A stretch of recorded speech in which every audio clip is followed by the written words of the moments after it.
Welcome to the podcast of Data and Analytics in Business. We'll learn from the leading industry experts using data and analytics to solve the problems and create values in practice. We'll also learn where the industry is heading to and how data and analytics will shape the industry in the future. Most importantly, how they are preparing their business for digital transformation and disruption in the future. I'm your host, Jason Tan, and thank you for listening. In this episode, we have got Leanne Pilkington. Leanne is the Managing Director of Laing+Simmons, one of the leading boutique real estate franchise networks in New South Wales. She is also the President of the Real Estate Institute of New South Wales. Real Estate Institute of New South Wales is the largest professional association for real estate agents and property professionals in Australia. She is also the co-founder for the Real Woman in Real Estate networking group that grew from 65 to 800 members in just 2 years. In this episode, Leanne will share with us about the adoption of the technology, data, and analytics in the real estate industry and how the industry is using the data to help with the customer and also how to manage and running the businesses. Obviously, that comes with various of the challenge with some of those systems that she will share with us as well. We will also delve into how Leanne is actually using the data to build her own audience and subsequently drive the business. So what this means is Leanne has a real estate rep every Monday on LinkedIn, where she is basically sharing a lot of the statistics, for example, like the closing rate, the real estate stock, what is happening in the various parts of the country in terms of the real estate and the properties. I think this is really important key takeaway if any of you who is listening to this episode. The data and the statistic that Leanne is assessing to do her market rep is effectively available to all other real estate agents in the country as well. But what really matters though is how you make use of the data and how you're using this data to build your marketing and to build your exposure and subsequently build up the audience that could benefit your business. In that regards, Leanne certainly does a really great job using exactly the same data that is available to anyone else to running her business and marketing. I hope you enjoyed this episode. Any question, please feel free to send me or Leanne a voice message on the platform. Thank you. Hi, Leanne. Welcome to the Analytics Show podcast. I'm so excited to have you here today. Oh, thank you so much for inviting me. I'm excited to be here, Jason. I think the pressure is right. So let's get started. Share with us about your initiative, the Real Woman in Real Estate, the RWIRE, and the podcast Courageous Conversation. What's the story behind the RWIRE? Yes, I had about maybe 7 years ago, I had some women working for me that kept on saying to me, Leanne, you've got great contacts in the industry. It'd be great to have a networking group for women. And I kept on going, but why? What would we do? I literally didn't understand the point, which is embarrassing to admit, but I really didn't understand what they thought that they could achieve. So anyway, they nagged me for long enough that in 2015, October, I said, all right, let's just do an event in Sydney. I sent an email out to about a dozen women that I knew that had teams of women working for them and said, do you think this is a good idea? 2 weeks later, we had 67 women come to our first event in Sydney. And I stood back at that event and I said, don't still understand what it's all about, but there's obviously a need. So let's investigate it a little bit more. And that event in Sydney, we had someone fly from Perth and we also had someone fly from Melbourne to be there. And so those women also said, well, we want to do events in our state. So it got to the stage that I was flying around the country when I'm meant to be working for Laing+Simmons, flying around the country doing these networking events for women in real estate. And it's grown organically. It hasn't been me pushing it, but there's just something really special about getting a group of women together that have got similar stories and similar challenges. And I have made some of the best friends that I could ever imagine through that network. And that was certainly not what I expected. It was not, it just wasn't what I was expecting at all. But I just love it. That's wonderful. I think in the decade and the century that we are in, it's still so important to give the woman and perhaps the people of color some spotlight to help them marching forward a little bit further. Who was so supportive of that? Do you remember like people who were so supportive of some of these at that? Everybody has been so supportive of it. I've been amazed, and there's a lot of men, because it's not like we won't let men come to our events. We're happy for them to be there. But what I have noticed is that women connect and communicate differently when there are not men in the room. And I'm sure the same is true for men. When there's no women in the room, I'm sure they communicate differently as well. So it's not good and it's not bad. It's just, it is the way that it is. And I've been supported by incredible people around the country. And in fact, I got a phone call just on Friday of last week from somebody who wants to have events in Dubbo, so to do something regionally. So we're just working on that at the moment. So that is very, very exciting. It is.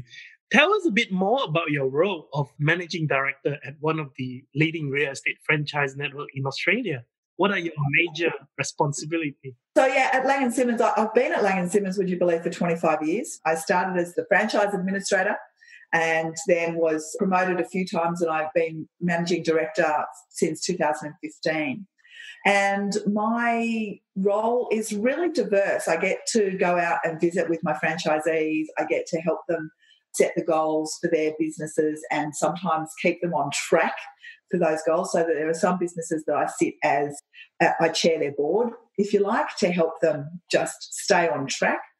I get involved in organising training and events and all those sorts of things, technology, marketing, you name it. Because Laing+Simmons is a small group, we've got 45 offices around New South Wales, my role is really diverse. I get to do a little bit of everything.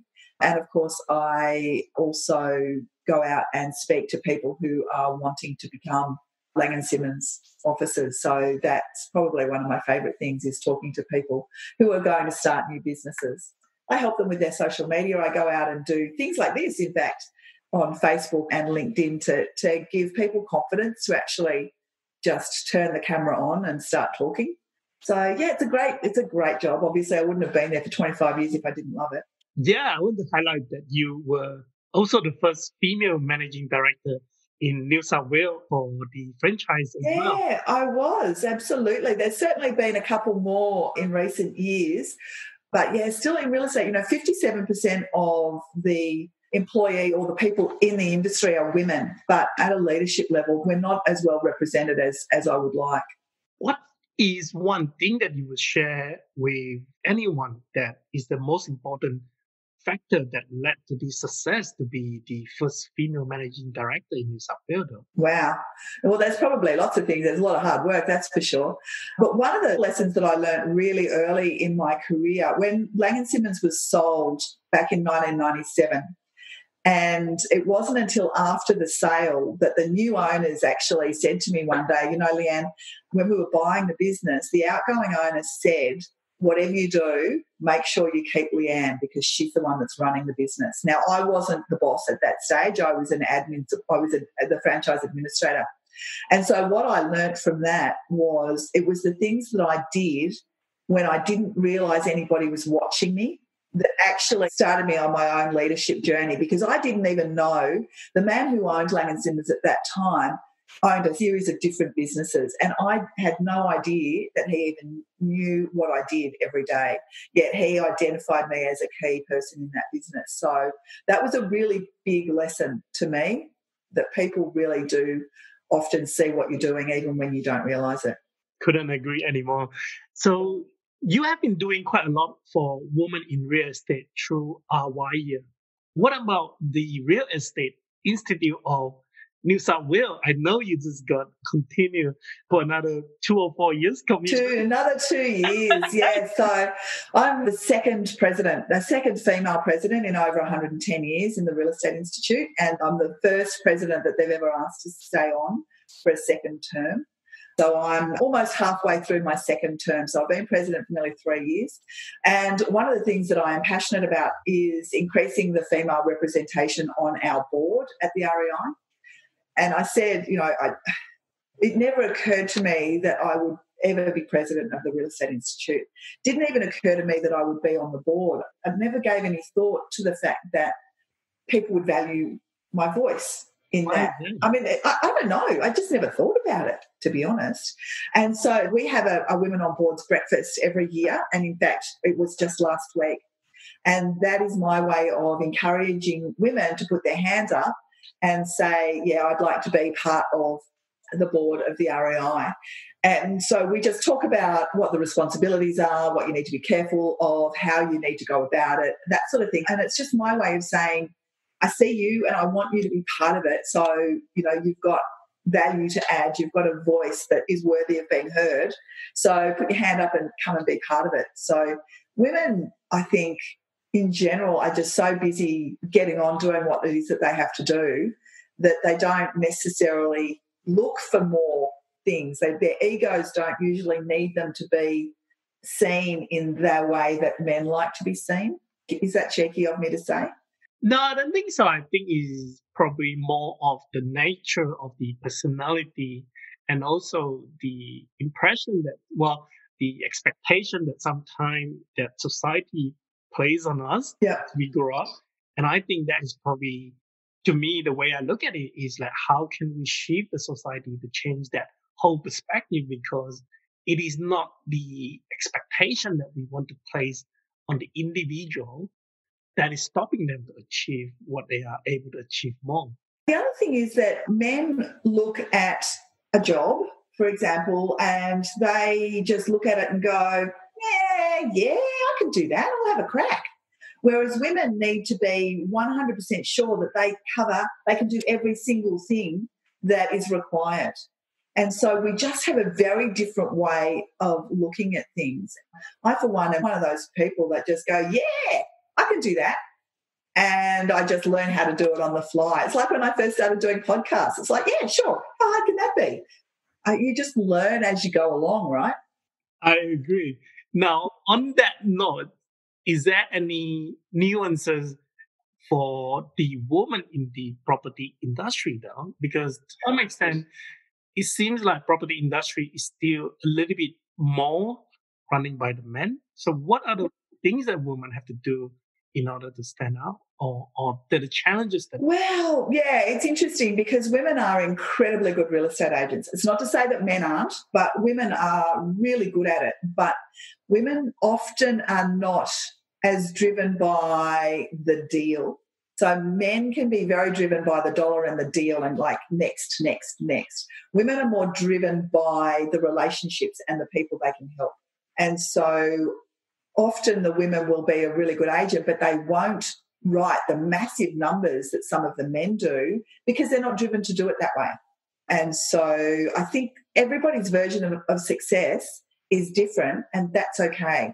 So we've got to be careful not to compare ourselves to other people's measure of success.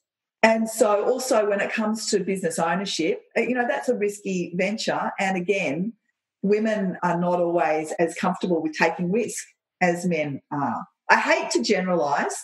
I really do hate to generalise because there's plenty of women that are driven by the dollar and driven by the deal and prepared to take risk, but just not as many as the blokes. Mm.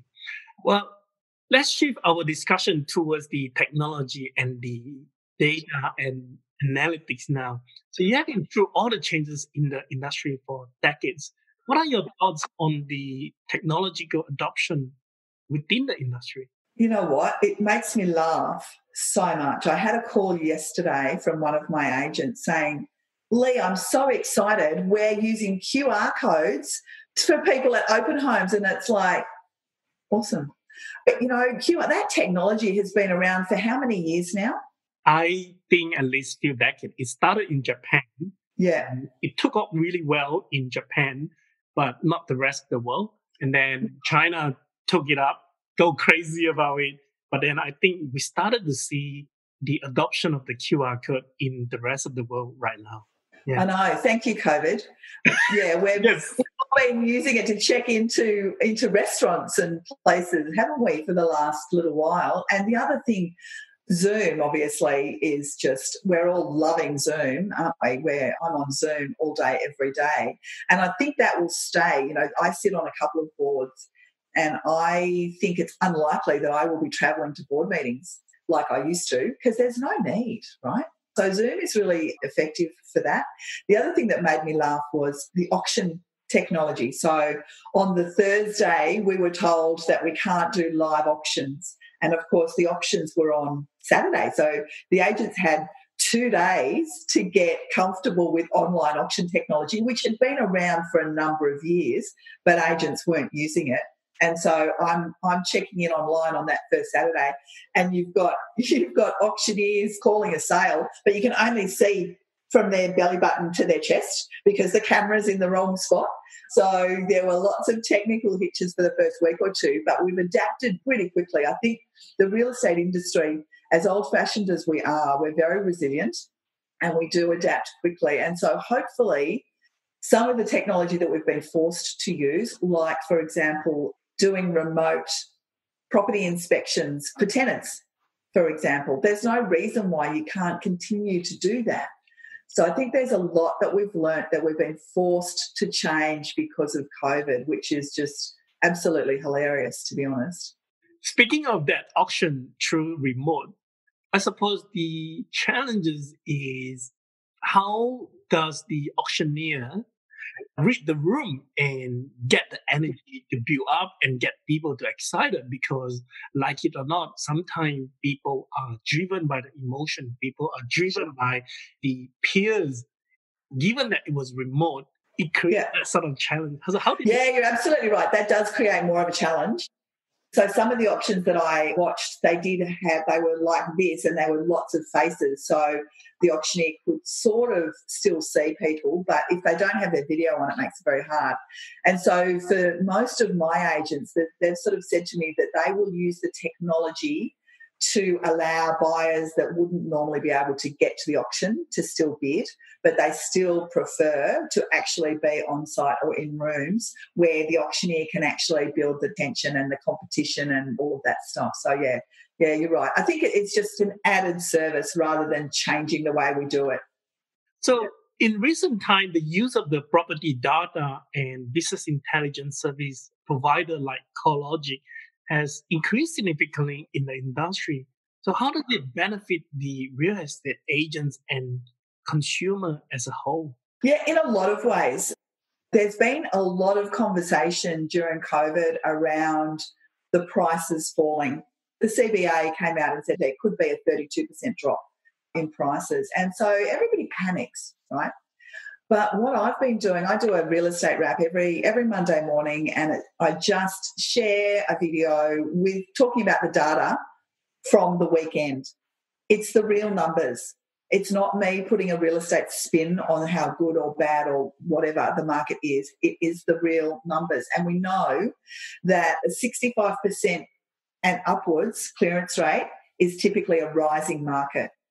Anything sort of 55 to 65% is kind of stable, and anything below that, your market's falling away, the prices are falling. And so I don't care what the media says. I don't care what all the scaremongers say. I've got the data and I know what is actually going on in the market, and it's important to get that out to consumers. And the other thing that we need to be really careful of is that we see this national clearance rate and this national median price, and prices, have gone up or down nationally. But what that means for me living in Glenhaven, or for you living in Double Bay, or for somebody else living in Newcastle is completely different. So we, particularly right now, we're seeing very, very different market conditions depending on where you live. So my brother and sister have got a Laing+Simmons office at Quakers Hill. They're finding stock levels relatively short in Quakers Hill, and prices are still quite strong. In other areas, there was a number of auctions over the weekend that went above reserve, but there are other areas where prices are falling because of lower demand or higher supply, various reasons. But people need to be really mindful to do the research specifically where they want to be, not looking at these homogenised numbers. And you get to see all those numbers from the CoreLogic, I suppose. Yeah, CoreLogic. There's lots of different places that you can find the numbers. There's technology out there now that you can actually have a look and see who's selling what in your area, because you can't just assume because a real estate agent says he's number one that he really is. You need to have a look at the data. What is it number one at what? Do you know what I mean? You can be number one in a lot of different ways. So you really need to do your research. And all of that information is out there now that you can find in various places. The portals, Domain, Real Estate, CoreLogic. There's also SQM Research. There's lots of different places that you can get real estate information. So for the consumer, the average consumer who want to access that sort of data in the places that you mentioned to understand who will be the real estate agent they should go to, what is the rates, closing rate, etc. Is that a place where they can go to get some of those information, maybe for free or for a very low price? Yeah, sure. So certainly the portals, Domain and Real Estate, have a find an agent section, and they'll tell you the people that have had the most success in the area, so that have sold the most property. But I would caution people in that it's not, you've got to find an agent that you're comfortable with. You've got to find an agent who communicates the way that you want to be communicated to. So it's not just about the person who sells the most property, because those people are certain types of people and they're moving fast and their turnover is fast and all of that sort of thing. It might not suit you and the way that you want to be communicated with. So I would definitely interview a range of different people, because all the data aside, the agent that you choose, you need to trust and you need to be prepared to listen to their advice, because the biggest issue in real estate is that vendors think that their property is worth a lot more than what it really is, because there's an emotional component. Even real estate agents, when we sell our own houses, we think it's worth a lot more than it really is, and we know better, right? I'm guilty of the same thing. So you've got to find someone who you can trust. So definitely I would go with old-fashioned recommendations.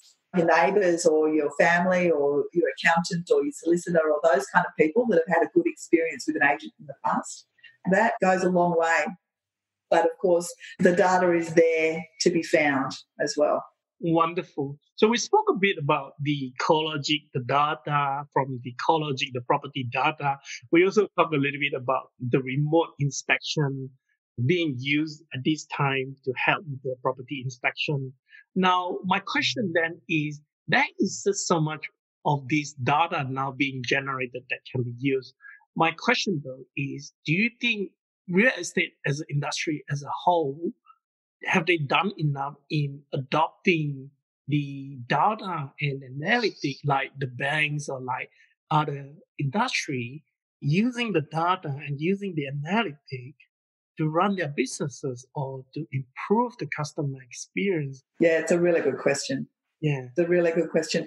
I would say that some businesses are doing a good job, but one of the challenges for real estate is that most businesses have their own database and they're very protective of the data in that database. And in reality, the data in their database is the same as the data in the database for the real estate agent next door and the one down the road. Do you know what I mean?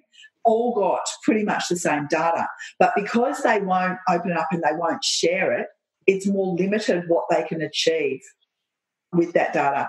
So the businesses that can achieve good information and analytics are the businesses that have shared databases across numerous businesses. And that's not very easy to achieve. That is really interesting one. If we dwell into that a little bit further, in company that has got massive franchise that, say, for example, in a company 45 in New South Wales alone, or other company that has got hundreds across the country, well, it is all fall under the same umbrella of the same franchise, but each of them technically are still individual businesses that may or may not compete with each other. In that sort of scenario, do they share the data in the database then? Ah, wow. Some of them say that they do, And there are, like I say, there are a couple of businesses around that do have shared data. But what we do find is that salespeople just won't put the data in. If they don't want to share it, they won't put the data into the system, and then the whole thing falls down. So, yeah, it's complicated. I understand both sides. I understand why salespeople don't want to share their data, and I understand why, I understand all the benefits from it, because we can provide a much better customer experience if we understand every part of that consumer's story. So, we might have, so I'm a landlord and I might have my properties managed by 3 different businesses, for example. If you as the real estate agent understand exactly what my property portfolio looks like, you can provide me a better option potentially, and maybe a more cost-effective option by consolidating all of those properties in, do you know what I mean? But getting that data is a challenge. I can understand from the salesperson perspective, they don't want to share. But at the same time, if we think about it long term, is if we can get them to share the data, wouldn't it be easier if I can assess as a real estate agent, I could assess the buyer's intent if I know that they actually have been shopping around within the franchise. They actually have been looking at numbers of the properties through the data available from other businesses within the same franchise. Then I know how serious they are. It seems to make a lot of sense. But it does. It makes an awful lot of sense. It makes an awful lot of sense. But we're very competitive businesses, and so we don't want to share our landlord data because that's where we make our money. We don't want to share our vendor pipeline because that's where we make our money. So, yeah, there's a lot of challenges. I don't know if we'll ever overcome them, to be honest. We're trying, but I don't know if we'll ever get there. Interesting. So for my research, when I was preparing for this interview, so I learned there are specialized CRM system like REX, which is built in Australia to help streamline the workflow and infuse analytics to the day-to-day activity of the real estate agent. So my question is, how does that improve customer experience? And it seems like from the earlier point, it looks like it doesn't quite help in still achieving in sharing some of this information then. So it's still not quite there. Yeah, and one of the challenges, there are a number of specialised real estate CRM products, but one of the challenges is that nothing handles everything that we do. And a lot of people have tried to have a system that handles everything, but the majority of us have got dozens of different systems that we have to log into every day to do different parts of our job. That is a real challenge. And the products that are really good at managing property management are not so good at managing sales. So most offices have 2 separate systems there. So you would think it would be simple to get a holistic solution, but we have, like in every industry, there are lots and lots of people coming out with products that specialise in little bits of what we do. And so we have to add all of these things on it, and it's actually becoming incredibly expensive to maintain all of these different subscriptions to do all of these different jobs. But the technology certainly streamlines a whole lot of stuff, a whole lot of communication and all of that. Back in the day when I was a real estate agent, I had my little cards, my client cards, and I would write their name and their phone number and their details and what they were looking for, and I put it in my little index box. So this is just an automated version of that with lots of bells and whistles. Right. If you have a magic wand, what is one thing that you want to have from the technology perspective that make your life easier then? I think it would be amazing to have one, if not one system, just everything working seamlessly together with one sign-on. And we are working on something right now that will, in theory, achieve that. But I don't know. Come back to me in a couple of months and ask me how it went. I will. So it sounds like primarily that is a system that is doing all the customer relationship management, understanding the customer, all the details. Then there's another one, which is the property listing that speak to the web portal that get the property listed in the, what do you call the realestate.com.au? Yeah, that's right. Uploaded to the portals, and yeah, that's right. And also a system that then allows the business owner to manage the sales team and to make sure they're doing their KPIs, to make sure that the property managers are doing the inspections they're meant to do, that arrears are at a certain level, that repairs haven't blown out in time. There's products that check people in, like the QR codes, all those miraculous QR codes. There's products that check you into open for inspections and then provide, there's lots of different things that all really, in theory, should work together, but in practice just don't work together as well as they should. Right. Well, I hope there will be someone coming up and help streamline and putting all those things together soon. I hope so too. Great. The other question that I have for you is, I think earlier on you talk about using the CoreLogic data and you do your weekly update on LinkedIn. I actually have followed quite a few of them. I think that is really, really great. How would you encourage more real estate agents to do more of that? Especially, I suppose, maybe the angle I was thinking is they don't necessarily have to do the whole Australia-wide, but like you were saying, that different suburb, different area, different state have their own story. Yeah, absolutely. That seems to be a lot of real estate could be doing. And some do. There are certainly some that do. But what I would say is, firstly, you have to do it consistently. So I do it every Monday, whether I'm overseas, wherever I am. If you go back and have a look at my real estate wraps, I've done them from Europe, I've done them from the US. I did one in Port Douglas only 2 weeks ago. So I'm consistent with it, but you need to actually build your audience. So I've got 16,000 connections on LinkedIn, and I have actively found real estate people to add to my LinkedIn. And it was something that I did on purpose. Whereas a lot of people, a lot of agents, their social media is really still a bit too social. It's their friends and their family. They're not actively collecting people that are interested in property in their area. And so I think they need to be a little bit more deliberate. Some agents are doing a great job of it, don't get me wrong. But I think in general, I think agents need to be more deliberate in growing their audience specifically for real estate. I couldn't agree anymore. I think growing the audience is so important because creating content is really the first half of the battle. The second half of the battle is about the content distribution. LinkedIn seems to be your primary content distribution. Have you got yourself onto TikTok yet or no? No, I'm not.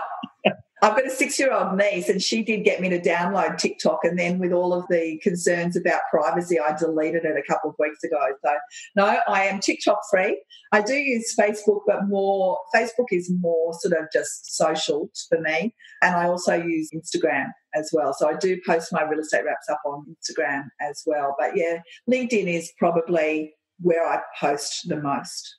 Wonderful. That brings us to almost the end of the interview that I will ask these two usual questions that I ask to every single of my guests. What is your most important first principle? Wow.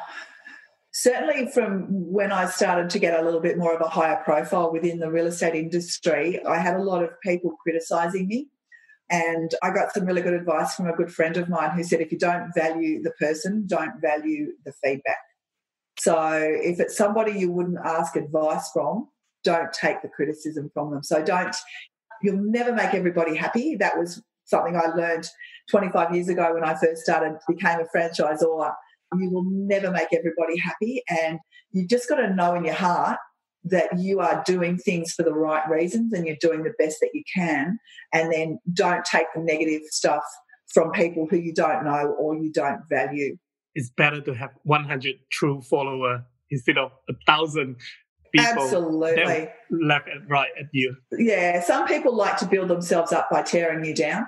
There was somebody in particular who was really quite vicious at one stage, and then I did some research about him and realised that he had not achieved any level of success in the industry that he was commenting on. And I thought, you know what? Why would I care what he thinks? Why would I care? I don't. So now I don't even bother responding anymore. I think that is a really good advice, but I want to take that a little bit further and get your thought on that. What if that comment feedback is coming from someone from the high profile then?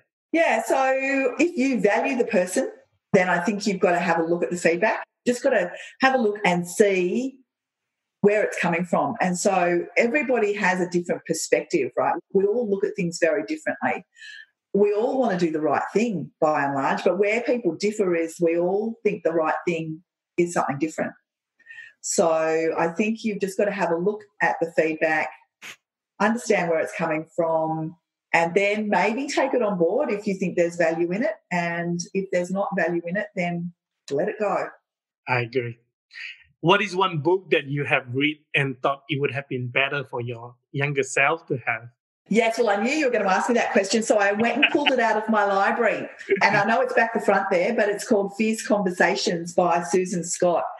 And it's probably why I called my podcast Courageous Conversations, if I think about it, because there's a lot of conversations that we avoid, whether they're with ourselves, whether they're personal, with our partners or our families, or whether they're at work. There's behaviour that we accept because we're too frightened to have the conversation.